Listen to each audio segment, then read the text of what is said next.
There we go. So you missed the whole thing. Basically, I was advertising my friend Stacy. Her Amazon is SJ Garrett. The watercolor covers for the Legend series are the new ones.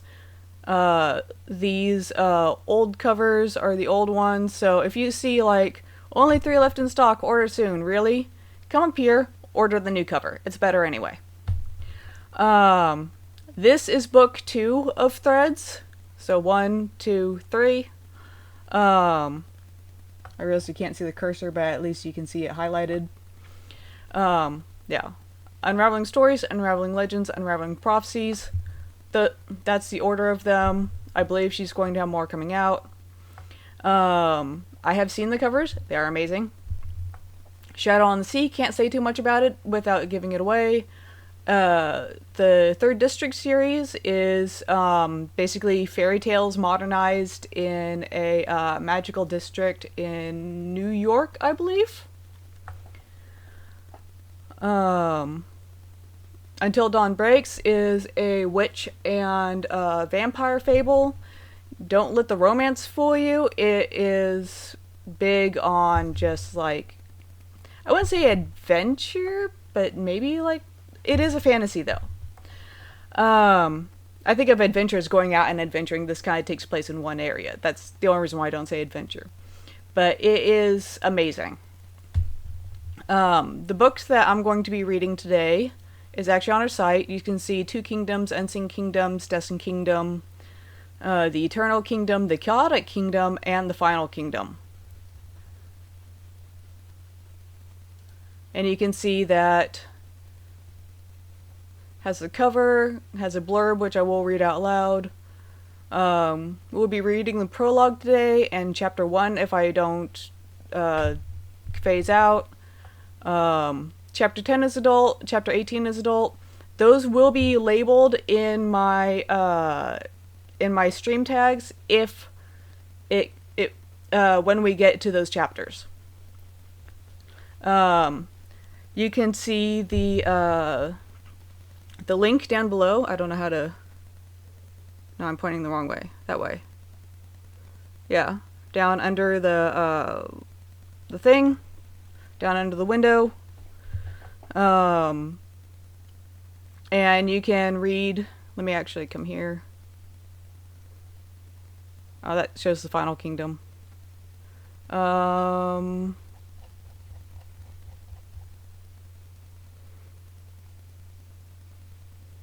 Older posts? That's not good. But you can come to the Kingdom series. It'll show the... It's the link right up at the top. And then Two Kingdoms. And we'll open a window with the Two Kingdoms. I'm very fidgety. I'm sorry. I would read out of the book, but then if you were trying to follow along on the unfortunately small text because of the screen, then you wouldn't be able to. But so I will be reading from the blog so you can read along if you would like to. But I do have but you know, like if you do get the first book is available. It's on Kindle as well. It's dense, but it is beautiful. Oh yeah. I have a bookmark from the Chronicle series. Alright, so let's get started. The Royal Era is a time of peace for the universe, and in the Blossom Field Galaxy, a time of great change. The status quo of millions of years begins to shift as a new generation of cultivators rise to rule and defend their worlds, and the prophesied apexes of dark and light are born to balance all that lives. By the way, I am not a voice actor, not trained. High Priestesses Shanae Pratea and Sienna Delphinium, I'm sorry, Stacy, if I say these wrong, grow up knowing that there will be a price to pay for their very existence, for no apex can live without paying such a thing. But only Shanae knows the bitter truth of the prophecy that clouds their very... Aha! Need to read better, that clouds her days and haunts her sleep with nightmares. For her to pay her price, for her to do what must be done, the kingdoms will fall. And in an apocalypse that reshapes all existence, they do. 5,000 years pass before those who fell are able to arise again to finish what they had begun. In a nearly new world, they are born where many have forgotten they have ever existed. Even the high princesses themselves barely remember who and what they were, but inside their souls their memories still live. As evil breaks free anew and forces them to confront their destinies and their past, it is their futures left uncertain as the price to exist looms ever closer, and threaten to destroy them before they can reclaim their crowns and their two kingdoms. Prologue. You can see she has a fancy thing. There was only one absolute force for the universe. That force was destiny. She came to be from nothing, appearing from within the depths of the universe, barren of life and existence. As she herself existed, time came to be. The two joined hands as friends and looked upon the universe around them. They began to prep it, to prepare for more, and their efforts called forth more allies, life and love. The four higher powers knew their work would be vast, their duties unending, yet they did not falter. Destiny became their leader as much as their companion, and her all-seeing eyes told them what needed to be done. One day, Time felt a loneliness in her heart, sparked perhaps by love's meddling, and she turned to find someone had been by her side all along. Eternity, the perfect complement to her powers. They would bear two children together, twins, who became known as Moira and Horatio. They had gifts relating to their mother's powers and soon took up roles in all of existence. Horatio would defend time, Moira would fight for it. Horatio and Destiny flirted a bit outrageously, teased one another across space, and eventually had a rather interesting affair. A child would come from the union as well, a young god named Orion, who would become the guardian of destiny and protect his mother and her power. Into the empty universe around the gods and demigods came to be the worlds and stars. Other demigods began to appear as well. Destiny, still fond of her former lover, set Horatio onto a path that meant he encountered a demigoddess named Mortality. The two loved, mated, and soon had two children of their own. The oldest, Claret, became quite beloved to her grandmother, and Time herself gifted the girl with the ability to affect time.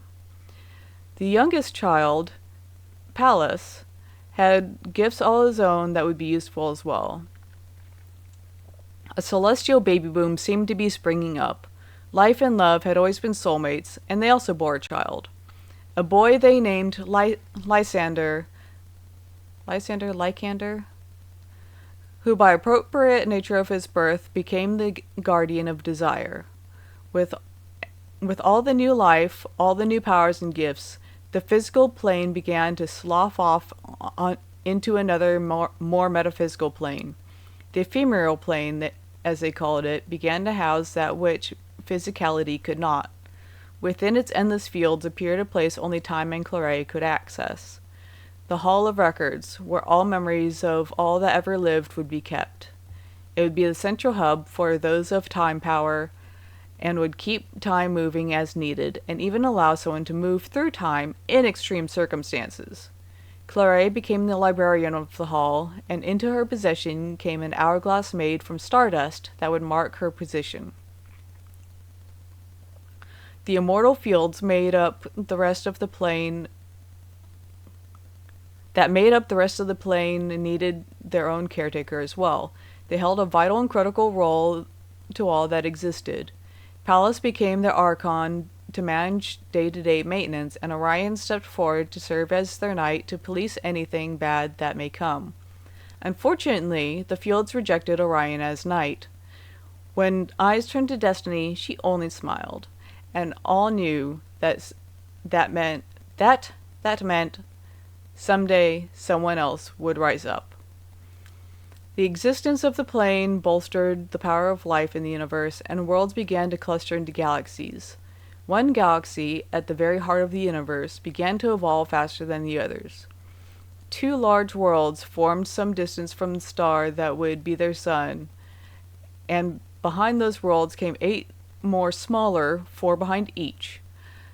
The 2 largest worlds developed cores first, that which would give the world its power, and each took in the most potent of elemental magic in the universe, that of light and dark themselves, as well as the lesser 2, illusion and nature.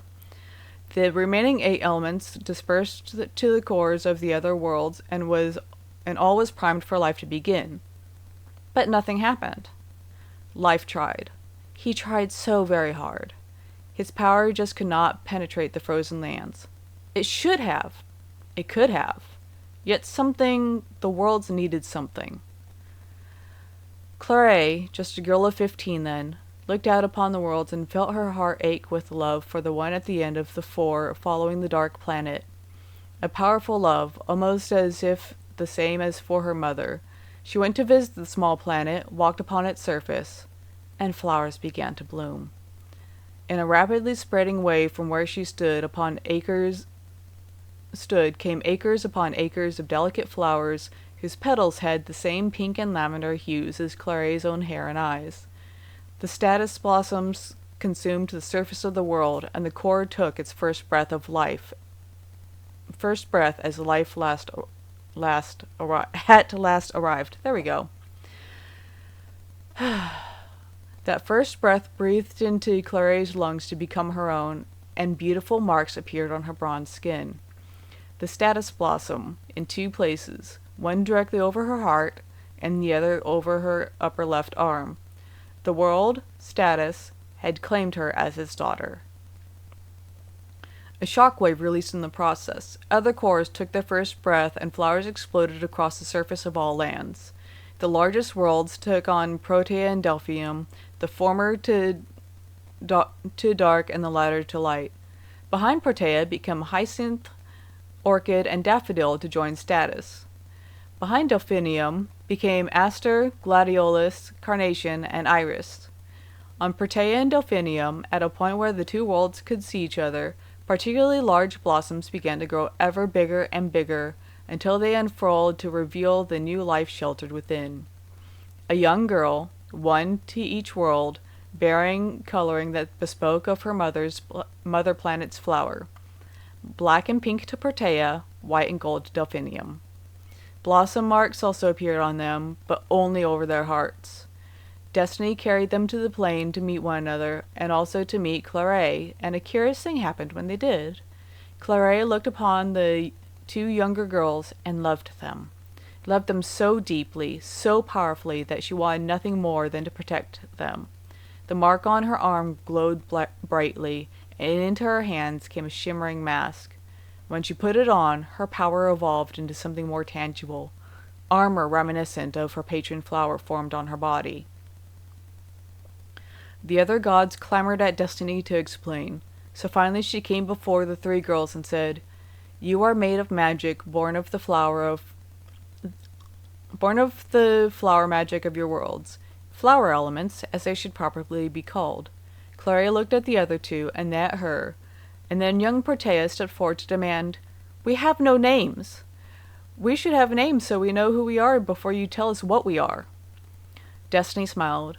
"You are Shanta." She looked at the one of Delphinium. "You are Anaya. You two are alike, Claire, but yet different. You are all cultivators. But where she is both ruler and defender, you are only rulers." "Ruler?" Claire protested. "You want me to rule status?" "Of course, sweetheart. Only a child of status could rule it, just as only children of the other worlds can rule them. The ruler-cultivator magic inside you comes right from the core of your world. It cannot be taken, cannot be diminished. It can only grow, can only be inherited by your children. As long as there is a ruler, the worlds cannot stagnate. But you, Claire," she turned to the librarian with a warm smile. She could not help but be most fond of this child of Horatio, the one most like him. "You are defender cultivator. It will be your duty, your honor, to protect not just your world, but also Shanta and Anaya, to protect all descendants of their lineage. The cores of Protea and Delphinium are critical, for they maintain the elements that infuse all of life, dark and light. Claret took a long breath, then removed her mask. Her armor disappeared and instead became a gown that in its own way reflected her flower. Both Shanta and Naya also wore flower gowns of their own. I will accept that duty, with honor. Alright, give me a moment.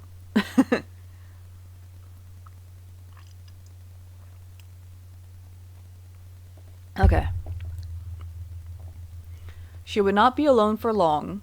The other worlds began to blossom large blooms of their own, 2 to each world, and from each came another ruler or defender. Defenders bore their flower marks on their arms, for they would take up arms to defend. The rulers bore their flower marks on their hearts, for they embodied the heart of their world. Only Claret stood as both for status. But when eyes turned to Destiny for answers, she again only smiled and said nothing. Each defender protected their world, their ruler, and then also the 2 queens of Protea and Delphinium. For 2 defenders, the need to protect went literally into their souls. The Daffodil defender bonded to Shanta, and the Gladiolus defender to Anaya, in the way of soulmates, but in a purely platonic sense. They were twin souls, each possessing half a soul that looked identical and therefore overlapped to fuse them together. All the intense love and joy of a romantic soul bond, but without the tricky entanglement of desire. No, that problem lay somewhere else for the 2 queens. Orion and Lycander.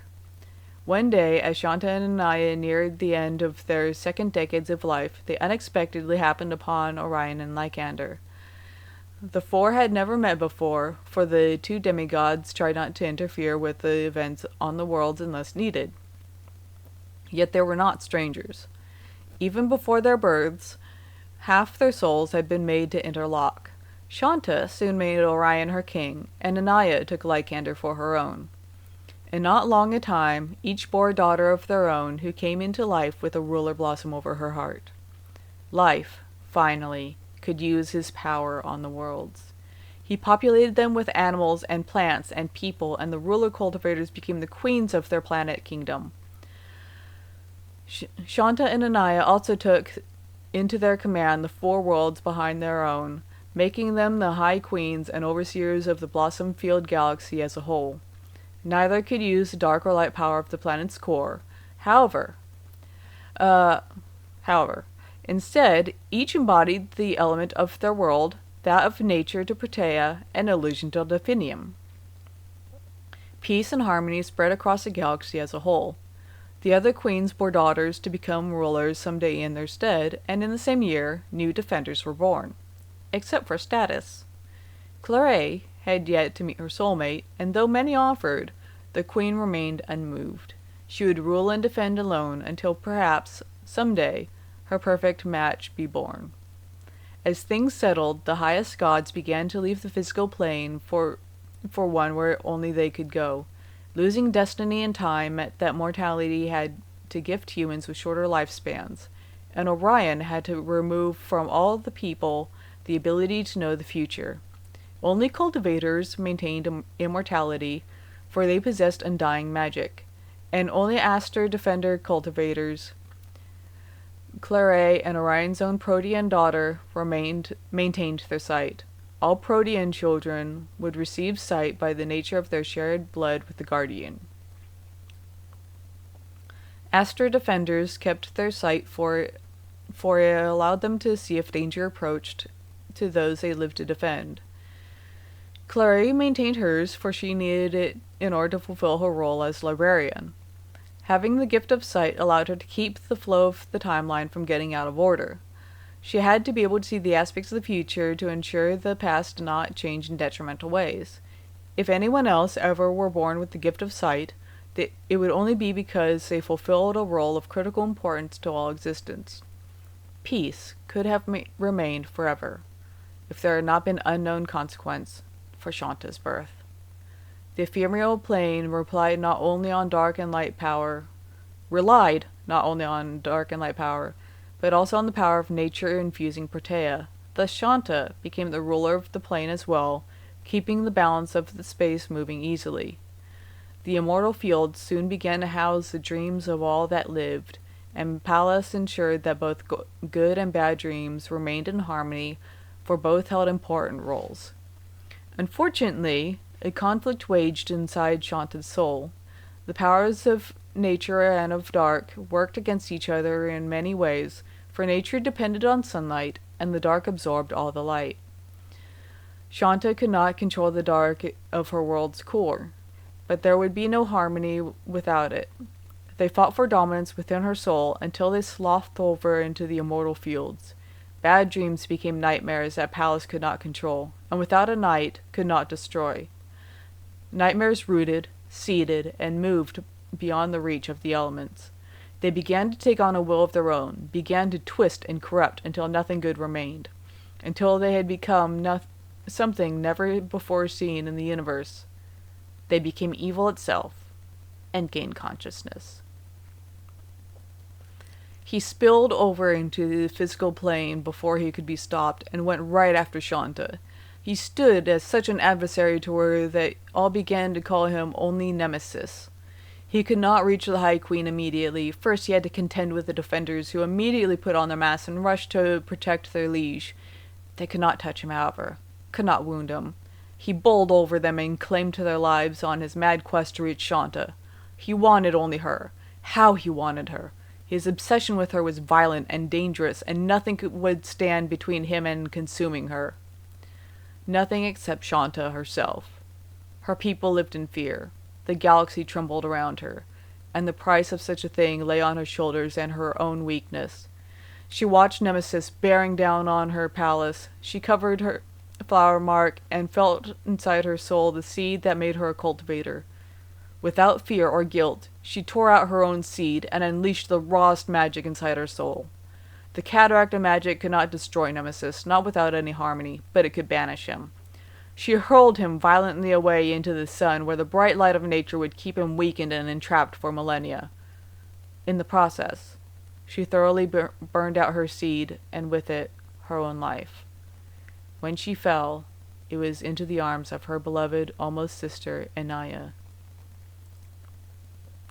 Shanta! Anaya clutched her closer and felt tears clogging her throat. They, too, were almost alike twins themselves, deeply connected by the opposing force of the world's cores. Anaya had already been devastated through her soul by losing her twin, but this only poured salt into the wounds. How could you? Shanta did not open her eyes, but she managed to smile. Aya, how could I not? She felt a hand take hers, and forced her eyes open to see her husband's face above her as well. Orion. Orion's handsome face seemed strangely calm through the lines of strain edged his eyes. It had to happen, he admitted roughly. He brought her hand to his cheek. I knew this had to happen. He closed his eyes. Shanta, Anaya. Someday, in the very far future, there will be born two apexes. They will wholly embody the elements of dark and light in a way no other could. They will possess infinite power known as arcanary that rivals destiny herself, and they will stabilize the universe, but they will pay a price. A terrible price, for arcany cannot come without it. Anaya took a long breath. What price? I do not know. I only know that it will exist. Mother does not tell me everything either, unfortunately. He closed his eyes. The apex of dark will be the only one who can bring harmony to dark and nature. She will destroy Nemesis. Something will face the apex of light as well, make her the one who can destroy it, I know not what. Then, Shanta whispered, I will hold to the hope of a future where my sin is cleansed. Her eyes fluttered closed, and the mark on her chest faded away entirely. Her body had nothing to hold without its seed, and it began to dissolve into shimmers of color. It took only moments before she no longer existed in the physical realm. Anaya bit back a cry as she reached out. She dropped her hands as her whole body shook with the force of her pain. You can't leave me, she whispered. I have no one left but Lycander and Claret. Her lips twisted into a sad smile. No wonder Tarviel forced Claret to retreat. She has no successors. She looked at Orion. But we do. Our daughters are grown. They will become queen in our stead. I will follow Shanta and my defenders into the afterlife. Orion felt no surprise. This, too, he had known would happen. Lycander and I are demigods. We can ascend to the realm of gods where Shanta has gone without any trouble. Inaya, are you sure in your decision to abandon your life? What life is there for me here, Orion? She felt her husband kneel behind her and covered his hands when he placed them on her shoulders.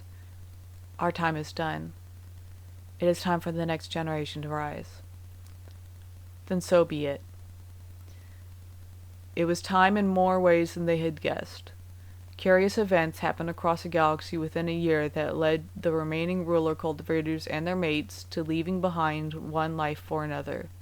The next generation of rulers and defenders rose at the same time to take their positions to maintain balance. Claret mourned those she had lost, but found comfort in the new companion she had gained. She loved Shanta, and Inaya's daughters no less than she had loved their mothers, and so she gave them her dedication instead. Hundreds of thousands of years passed. Every generation, a new crop of cultivators would be born. They would rise to fight evil in all its forms, for though Nemesis had been sealed, he had planted disgusting seeds that would spawn weed after weed of evil that only the defenders could destroy. The prophecy that Orion had once spoken passed between generations, but details slowly began to be lost. It took only a few millennia before it lingered only as a memory within the Hall of Records, only a legend that had yet come to pass. Alright, we're going to go ahead and take a break here. I'm going to just take a small break, and then we'll move on to chapter 1. I'm going to click the link. Chapter 1. Easy. The Royal War. Alright, and I will be right back.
I wish I had good music for this, but unfortunately I don't know what is stream available.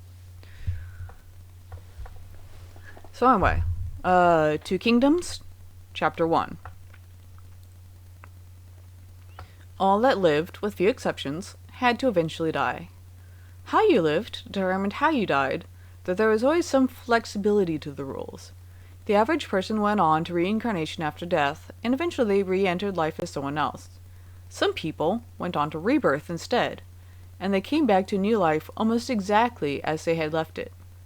Reincarnation reconstructed a soul, rebirth brought it back intact. But if you possessed power, if you had gifts, then there could be a third option. People with power ascended to the realm of the gods, where they continued their life as an afterlife, as a new plane of living. They did not truly die, though they seemed as such to the people left behind in the physical living realm. Rules bound the realm, except under very specific circumstances, those in the realm could neither return nor reach out. Even goddesses and guardians obeyed those rules. Some people who entered the realm were immediately turned around and sent back out to rebirth. If you left something undone when you arrived, you went back to complete it. Only those who had finished their destined tasks could remain. Such was the order of the high goddesses Shanta and Anaya. Orion had a list of names that he wore on his belt, and every arrival was checked against it. If your name was not lined through, back you went.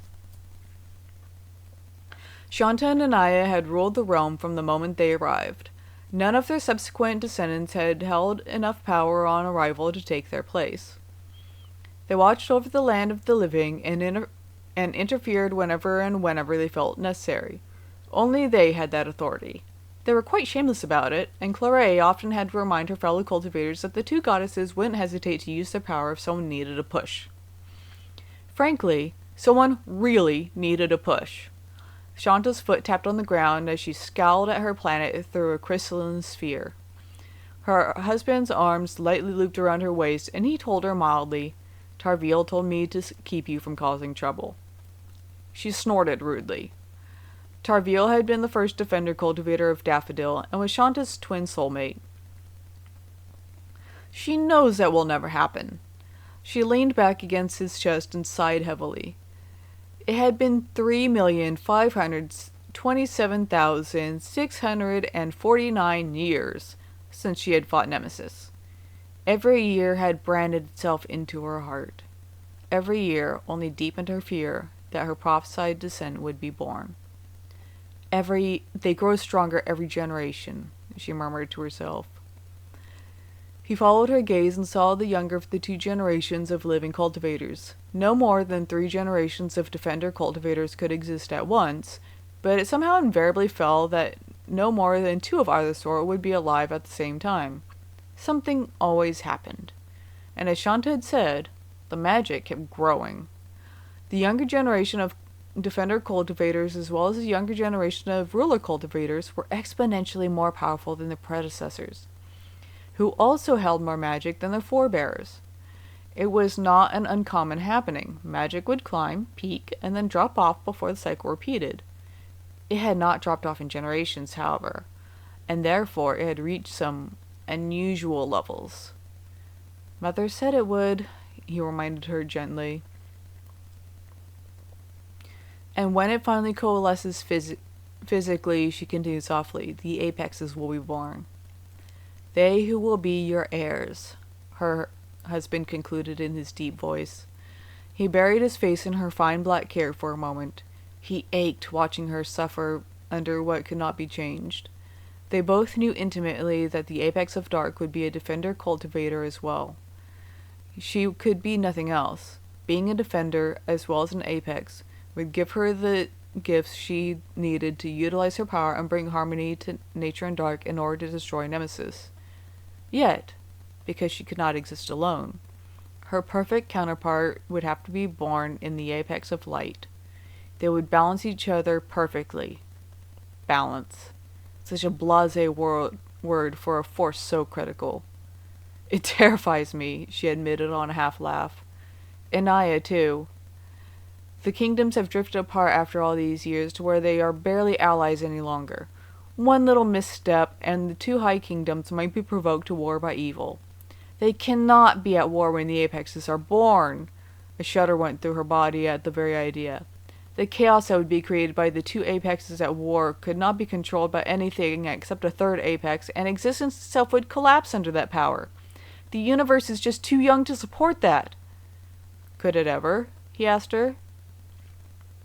She frowned. Well, maybe. It would have to be millennia from now. A soft premonition shivered through her that she ignored. Lovers tended to trade bits of power with one another, and she had absorbed the gift of sight from her soulmate after millennia together. She usually ignored it unless it decided to be specific. Would there be 3 apexes? It wasn't worth thinking about. There was just too much else riding on the 2 already known for a fact to be coming. We have to reunite the kingdoms. Her voice sounded flat. No questions asked. He sighed with a combination of humor and exasperation as he turned her in his arms. He never ignored his premonitions or visions of the future. He had a personal core of pure light that conflicted often with his lover's dark core. Light could always see clearly where dark tended to be a bit blind. Shanta. He caught her face in his hands. Why aren't you and Anaya interfering? The younger ruler cultivators of Protea and Delphinium have never actually met, and the defenders already look for a way to arrange such a thing.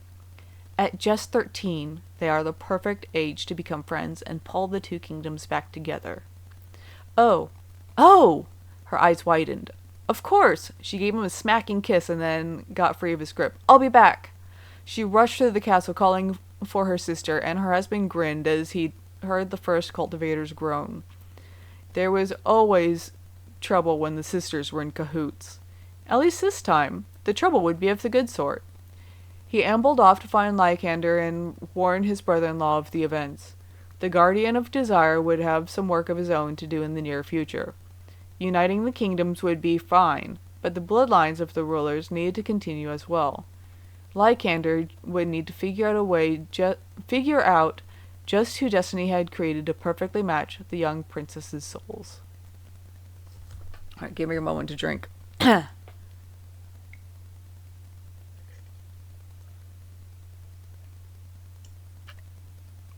Okay. The defender cultivators of the Dark Worlds consisted of twin sisters, Sandra and Crystalline Mirages, Tessa Chandler, and, as always, Clarice Status. Bleh. My tongue is going to have to work for this, I swear. The defender cultivators of the Light Worlds consisted of Sarah Sukio, Melissa Johnson, Jessica Cowrie, and Amanda Rye. Sarah stood as a twin soul to the young High Princess Hannah Delphinium, and Tessa stood for the High Princess Genevieve Protea. Tessa also served another role, that of lead defender for her generation, meaning that she possessed the strongest gifts and magic and acted as the leader for her team when they would enter battle. Her metal element served her well in the role. Her friends and partners knew better than to provoke her stubborn and unbendable will. Her generation of cultivators, both defender and ruler, had been biding their time until all hit their teenage years and would begin to act under their own authority. They would not hit full adulthood and control of their lives until 25, but 13 marked the start of when they would begin gaining personal responsibility. In particular, it meant that the younger defenders did not need to bring along an older defender if they wanted to travel, and they could serve as a sole protector to their princesses if one wished to travel. Rulers could not travel alone, period. All cultivators had been born within the same year, not uncommon, and Tessa was the eldest while Genevieve was the youngest, also not uncommon. Leads were always the eldest, and nature elements tagged along behind everyone else. The moment Genevieve's 13th birthday passed in December of Harmonic Era year 4675, getting tongue-tied, the cultivators began to plan how to get her and Hannah to meet in person. The answer came in the form of Melissa receiving a vision through her Astro Cultivator gift of sight. It knocked her out in the middle of the throne room, but it was entirely worth it to wake and know how to arrange things. It seemed rather simple, when it got boiled down to the most basic concept. She just needed to nag Claret into making a distraction. And what she did, Tessa and Sarah had the task of convincing their High Princess that meeting each other was worth it. No pressure. Sarah had to comb the Delphinium Palace grounds until she finally located Hannah hiding in the gardens. The princess had escaped there to avoid her mother's wrathful eye, and the helpful servants more than willingly tattled on the refugee's hiding spot. Sarah rounded the heavily laden flower bushes and winced in wry understanding. Hannah had a terrible tendency to get clumsy, and it increased exponentially as she got nervous. Delphinium gifts of illusion lay wholly within magical confines thanks to their light core, and therefore ruler cultivators of the planet tended to be both a bit plump and also not very strong, unless they actively worked against it. Hannah had tried, but she had given up before age 10. Nothing could therefore counter her innate clumsiness. Sarah looked at the rather impressive juice stain on Hannah's ruler cultivator gown and winced anew. Nerves had gotten the better of her again. The problem looked only worse, since Delphinium's main color happened to be white. Her dress often made a tempting target of bad luck. Oh, Hannah, what happened this time? Tears shimmered across Hannah's pale gold eyes. Her naturally fluffy and curly white hair had begun to escape its pins as well, and locks hung around her shoulders. Her creamy skin carried a distinct pallor despite its fair hue. I accidentally tripped over my skirt, bumped a waiter, and sent a tray of fermented juice glasses flying. The juice hit me and the delegate from Ranunculus alike. Let me try that again. Ranunculus alike. Ranunculus was another flower planet located in the next galaxy over. They had never been a formal ally, though they seemed fond enough of the blossom field to visit every now and then. Sarah moved closer and tugged Hannah into her arms to comfort and soothe. She stood barely an inch over Hannah's 5'4" height, but having trained from childhood to fight in battle as a defender meant she had developed a stronger frame. Hannah loved nothing more than to be cuddled by her twin. I take it your mother unleashed the sharp edge of her tongue, Sarah sighed. Not for the first time, her glass element-based temperament made her anger boil under the surface. Glass elements, like fire ones, ran hot. I'm a disgrace to Delphinium Kingdom, apparently. Actually, your mother's just a bitch. Hannah winced. You said it, not me. And keep it that way. I'm already in hot water from Melody repeating something I said. Melody Carnation was the princess of the Carnation Kingdom, and therefore also under Sarah's protection as Carnation Defender. Hannah, how would you like a distraction? Hannah frowned at her twin. Such as meeting Princess Guinevere from Protea. Hannah winced. Mother won't like that. She thinks Protea people are savages for leaning towards physical gifts more than magical. Sarah snorted. Protea's queen thinks Delphinium people are snobs for leaning towards magical gifts more than physical. We are not! Hannah blurted. That's unfair to judge before knowing us. She fell silent as Sarah lifted a brow at her. Oh, she said only. She thought for a few moments and nodded. All right, I would like to meet Genevieve. I want to prove that her mother is wrong, and we are not snobs, and perhaps I can prove to my mother that they are not savages. Sarah could only smile. It was that very attitude of Hannah's that made her entire kingdom long for the day she would ascend to the throne as queen. Hannah's mother had a terribly nasty streak inside her, unfortunately. It cropped up only every few generations of ruler cultivators, but thankfully only lasted for one when it did. All right then, let's get you changed into a fresh gown and head for Protea. Things, perhaps ironically, were not nearly so harmonious on Protea. No. Yes. No. Yes, damn it. No, damn it. Tessa scowled at her princess and was met by a matching scowl as they sat across from each other at the table on Genevieve's bedroom balcony. They had been playing cards until Tessa dropped her bombshell. She wanted Guinevere to meet Princess Hannah Delphinium. Guinevere, showing trademark Protean stubbornness, had outright refused. Tessa had more than once given thanks for her own metal element that allowed her to keep up with her twin. Genevieve and Hannah could so perfectly complement each other if they met, though, in personality and even visually. Hannah had the coloring of her maternal bloodline as it existed for millions of years, and so did Genevieve have her own as well. Her short hair hung fine and straight in the pitch-black color of her dark core, and her vibrant pink eyes reflected the color of the flower mask on her... Let me try that again. And her vibrant pink eyes reflected the same color as the flower mark on her chest. Her nature magic, being related to the sun in many ways, gave her a lovely golden brown skin color with soft red hue beneath. She was also tall to contrast Hannah's shorter frame, and she had both lean and strong build from her years of training. Even ruler cultivators of Protea tended to be warriors thanks to the dark cores leaning to physical skills. One an extrovert, the other an introvert. One the cheerful, eternal optimist, and the other the sarcastic pessimist. Really, Protea and Delphinium just seemed meant to balance one another, for they had the strengths and weaknesses the other did not. And while Tessa loved her princess more than anything, she did sometimes envy Sarah's easier task. "Jen," it was sighed, "please just meet her. Do you really want to just pretend Delphinium doesn't exist?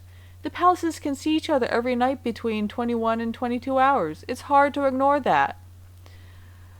Genevieve scowled. "I have no intents of ignoring Delphinium or its royalty, but I also know my mother would pitch a fit if she thinks I wanted to fraternize with those magical snobs."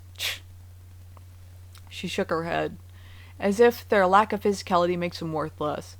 "I wouldn't mind standing back now and then and shooting things with magic rather than jumping in." Tessa grinned.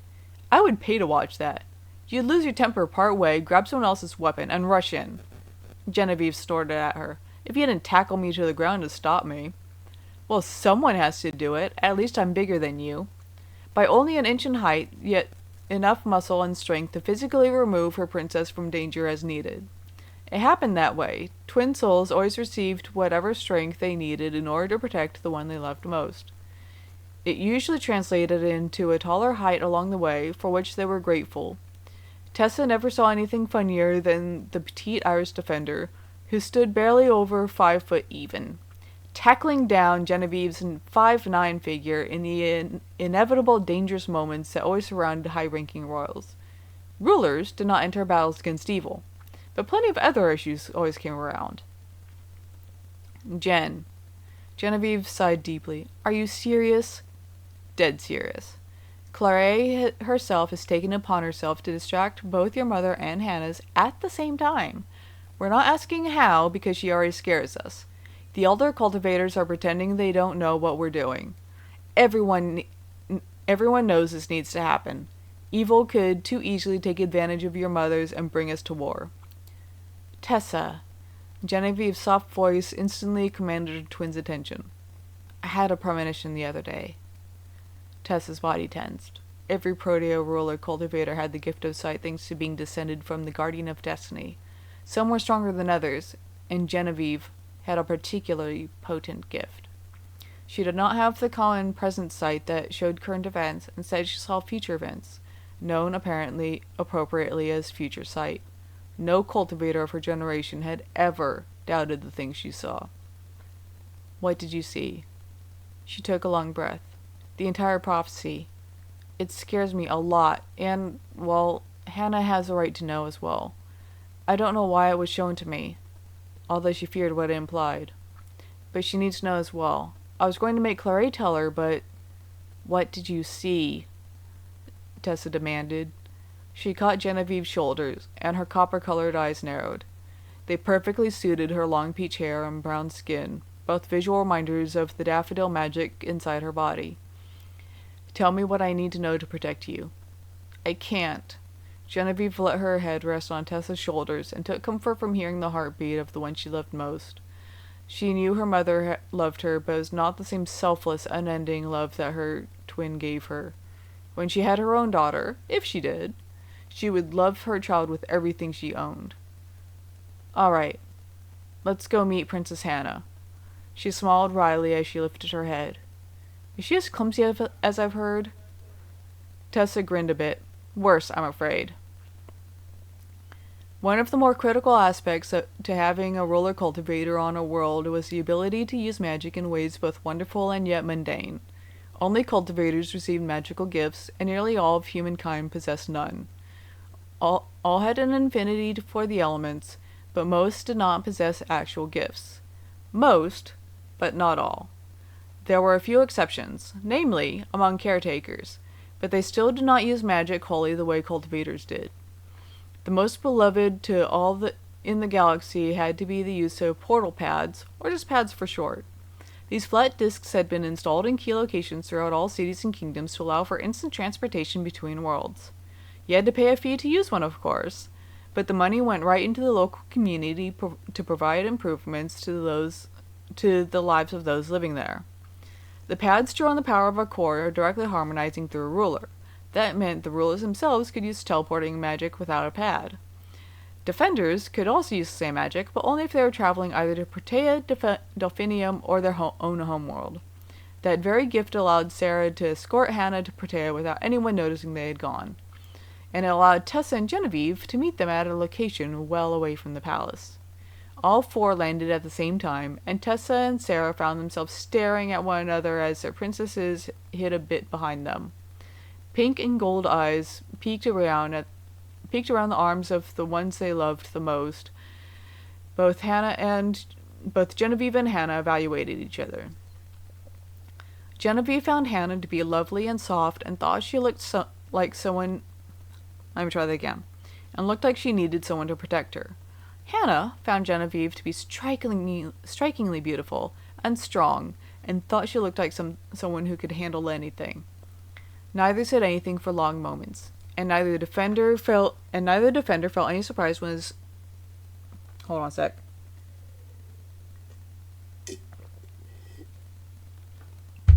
Okay, let's try that again. And neither defender felt any surprise when it was finally Genevieve who spoke first. Curiously, the introverted Protean princess had not a shy bone in her body, and the extroverted Delphinium princess could be painfully shy. Genevieve stepped around Tessa and calmly walked forward to lean down to eye level with Hannah. "I don't bite," she whispered. All of Hannah's nerves simply melted away. In a matching whisper, she said, "I do, but only if someone tickles me." Genevieve straightened with a grin and gave a graceful curtsy that made the pinkish petals of her ruler gown flare over their black underskirt. Genevieve Protea, High Princess and heir to the throne of the Protea Kingdom. Hannah matched her curtsy, though she did wobble a bit on the uneven terrain. Hannah Delphinium, High Princess to the heir of the throne of Delphinium Kingdom. Her gold eyes lit with warmth. "Do the defenders act as overprotective to you as to me?" "Worse, probably," Genevieve groused. "That's because you get in worse trouble," Tessa and Sarah retorted in the same voice. Genevieve winced but did not deny the charge. Instead, she reached out and took Hannah's hand. "Let's walk. Tell me about Delphinium. I'll tell you about Protea." With the two defenders ambling along behind them, the two princesses walked and talked and laughed for nearly 2 hours. It took less than a few minutes for them to be friends, and only a few more beyond for them to be dear friends. By the time they realized they should really get home, they may as well have been sisters. The only thing they regretted was that they weren't.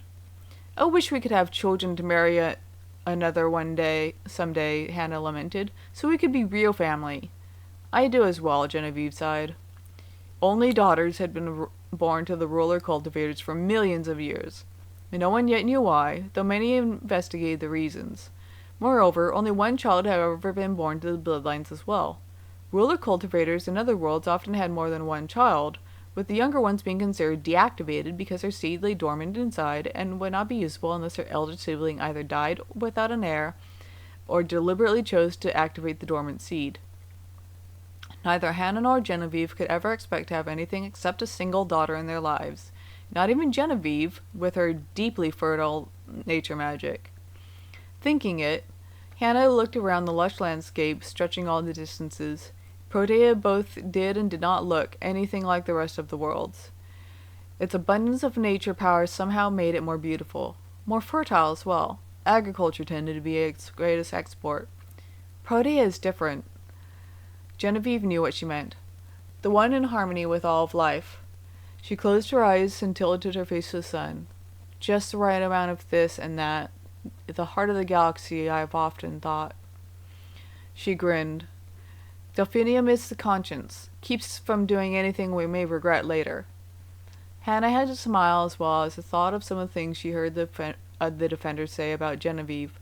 Perhaps it could be said that the princess of Protea was also the heart of her world, as well as the royal houses as a whole. I'll get there, trust me. I can be your conscience. She took Genevieve's hands. I think I really love you, Jen. I don't want our kingdoms to barely acknowledge one another. We need to be allies, to be friends. I don't know why we aren't, Genevieve complained. She blew out a hard breath. Yes, I do. Our mothers. She pursed her lips. I may have a plan. Uh-oh, Tessa winced as she and Sarah drew close. Is this going to get one of us almost killed? Because last time... I apologize to Amanda about that, Genevieve shook her head. No, I'm thinking of the laws. A princess cannot become queen until she is a minimum of 25 years, but she can push to ascend at age 23, providing she can prove her mother is unfit to rule. She nodded firmly when the other three stared at her. Hannah's and my mother's... They treat each other as a vile beast and care not about the other world. That is unacceptable.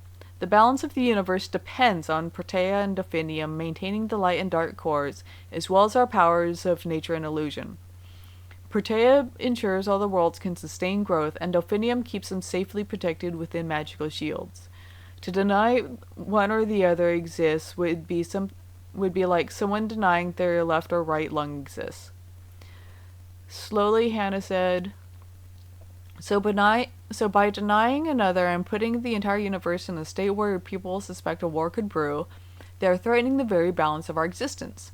Protea and Delphinium going to war would place the defenders in the terrible position of choosing one queen and princess over the other, and it would make the perfect target for the forces of evil that our defenders are already dealing with often enough.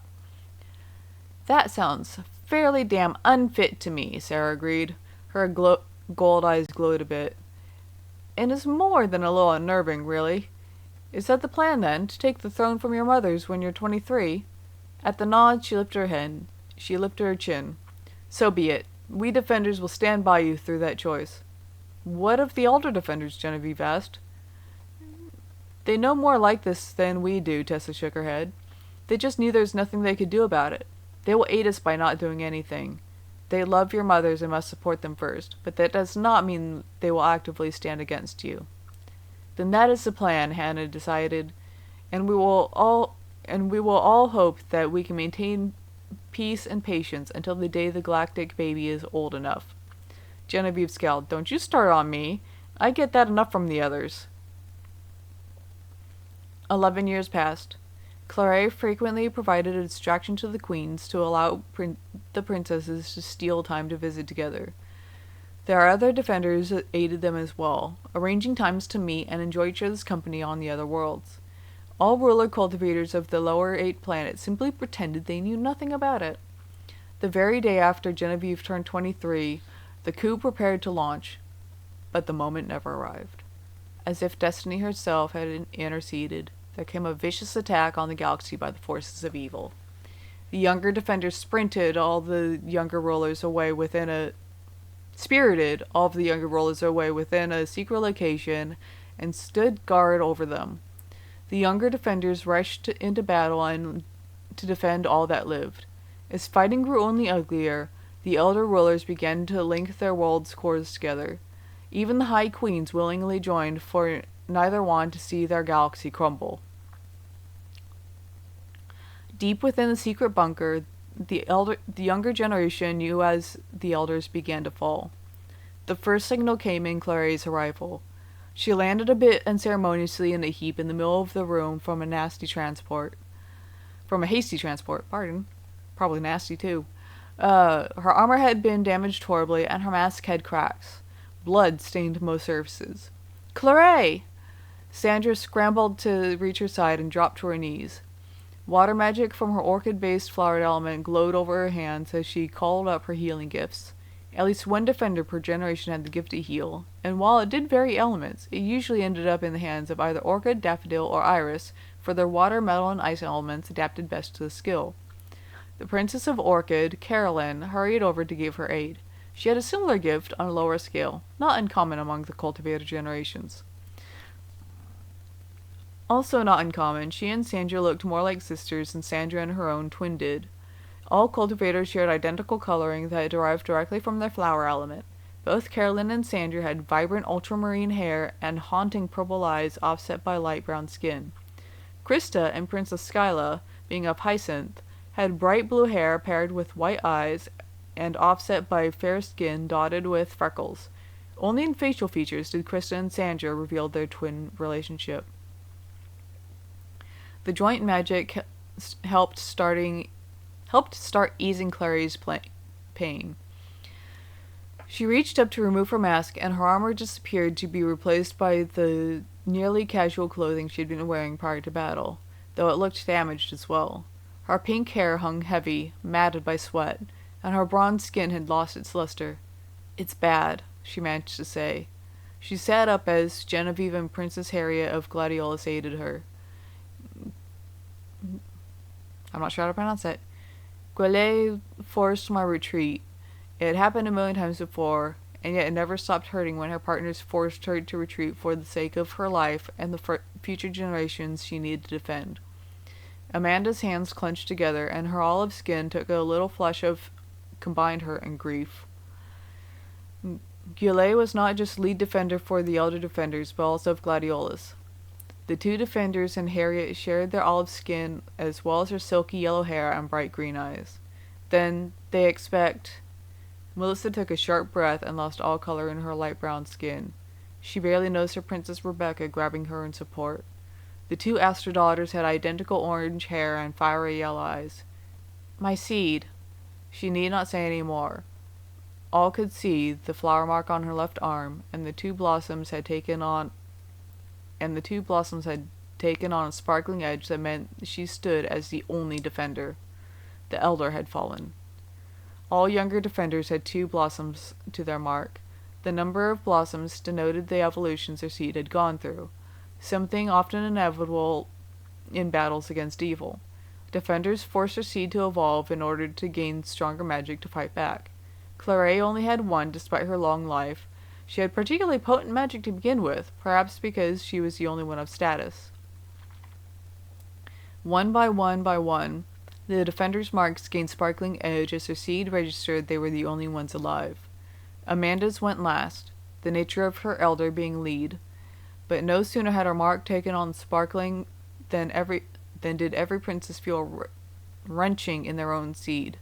Something rattled the bunker like a shockwave and all felt a sweeping rush of combined flower element magic. Into the eerie silence following, every princess found the flower mark on their chest, taking on its own edging. Princess Melody of Carnation slowly covered her mark as tears rolled down her ivory cheeks. She lowered her head and red hair fell forward to hide her face. "Why?" she whispered. "Cultivators are mortal. Why is it they never live even to a natural human lifespan? History is stained with our blood." "The simple fact," Clary admitted, "is that no more than 3 generations of defenders can be alive at one time. A core simply cannot support more than 3. Rulers are different. They are the lifeblood of a world, so they can be as many as needed. A world must always have a ruler to last through eternity, but it does not always need a defender. Some worlds do not have them. They are called on the basis of need in the fight against evil. Therefore, defenders will always be born as long as there is evil. And as long as defenders born, they will die young if it will prevent the overlapping of more than 3. Gentle Tokala of Iris shouted, "There were only 2! Many of us have not even yet found our soulmates. Until we bear children, more defenders are not needed. They could have had more time." Tears fell from her golden yellow eyes, and even her purple ombre hair seemed to have lost its shine. A flush brought only a bit of color to her fair skin, but she barely noticed her defender holding her. Not even Jessie could comfort her now. I don't like it either, Clary said raggedly. Do you think I want to be forced to abandon my partners? Be forced to watch my queens die? She broke off as everyone near her who could reach her threw their arms around her.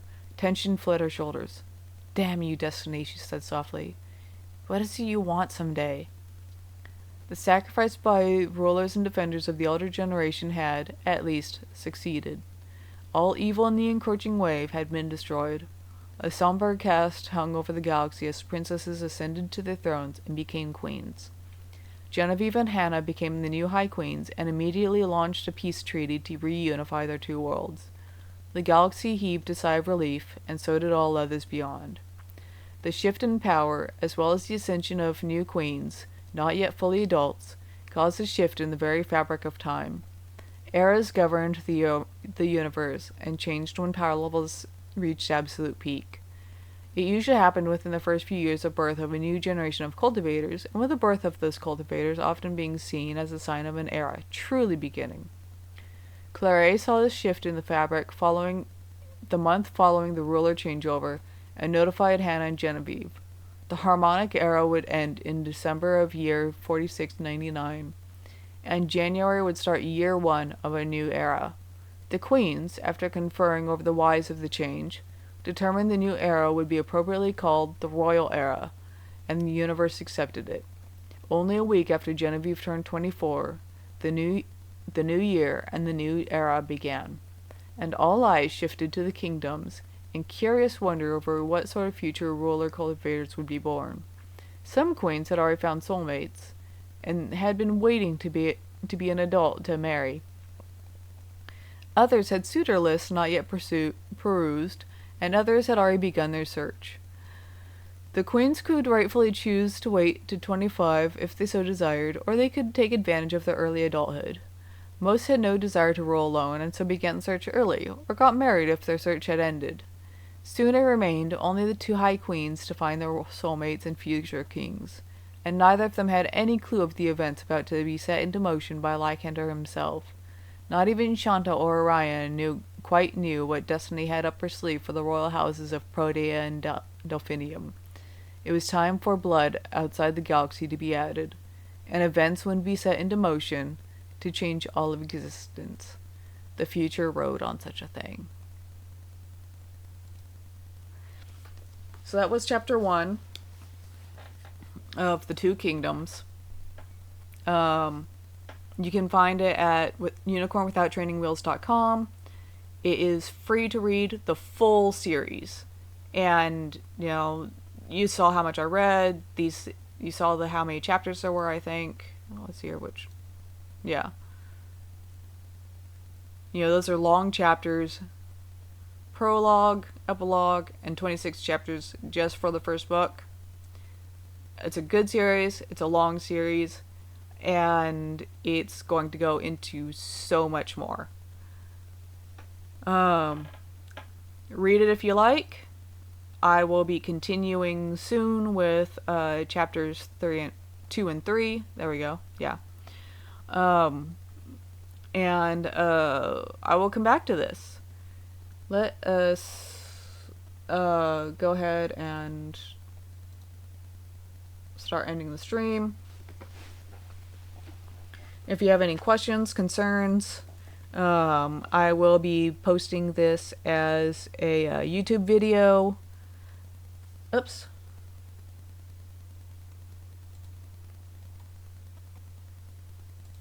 Haha, forgot to loop the ending screen. There we go. What